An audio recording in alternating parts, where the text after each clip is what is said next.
স্বপ্ন যখন আপনি দেখবেন তখন আপনার করণীয় কি? স্বপ্নে বাগান দেখার অর্থ হচ্ছে কাজ এবং চাকরি, মানে আপনার চাকরি হবে, আপনি কাজ পাবেন।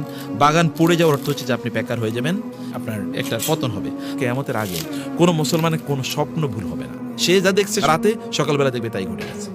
রাসূলুল্লাহ সাল্লাল্লাহু আলাইহি ওয়াসাল্লাম তিনি তার স্বপ্ন দিয়ে আয়েশা রাদিয়াল্লাহু তাআলা বলেছেন, আউয়ালু মা বুদিয়া বিহি রাসূলুল্লাহ সাল্লাল্লাহু আলাইহি ওয়াসাল্লাম মিনাল ওয়াহয়ি আর রুইয়া সালিহা ফিন নাওম।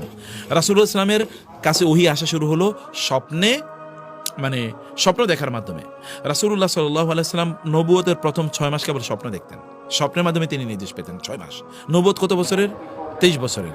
23 বছরে যদি আপনি দুই ভাগ মানে করেন, প্রত্যেক বছরে যদি 2 করে করেন, তার মানে 6 মাস 6 মাস, তার মানে 23 দুগুণে কত? 46। এই 46 কারণে বলা হয় নবুয়ত, মানে স্বপ্ন, সুন্দর স্বপ্ন হচ্ছে সত্য স্বপ্ন নবুয়তের 46 ভাগের 1 ভাগ। কারণ ওই যে ওই কারণে, কারণ প্রথম 6 মাস তিনি কেবল স্বপ্নে দেখেছেন। এই স্বপ্ন রাসূলুল্লাহ সাল্লাল্লাহু আলাইহি ওয়াসাল্লাম দেখলেন। রুইয়াল আম্বিয়া ওয়াহয়ুন, নবীরা যে স্বপ্ন দেখে এই স্বপ্নটা ওহী। কিন্তু আমরা যে স্বপ্ন দেখি এই স্বপ্ন কি? রাসূল সাল্লাল্লাহু বলেছেন, লাম ইয়াবকা মিনান নবুওয়াতি ইল্লাল মুবাশশিরাত।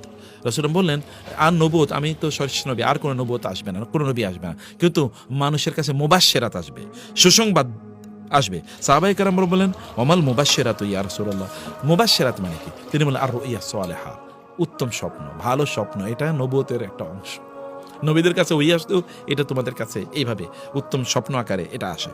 এবং রাসূলুল্লাহ সাল্লাল্লাহু আলাইহি ওয়াসাল্লাম আরো বললেন, ইযা ইকতারাবা জামানু লাম তাকাত তাকযিবু রুয়াল মুমিনি ওয়া রুয়াল মুমিনি জুজউম মিন 46 জুজআম মিনান নবুওয়া। তিনি বলেন কিয়ামতের আগে কোন মুসলমানের কোন স্বপ্ন ভুল হবে না।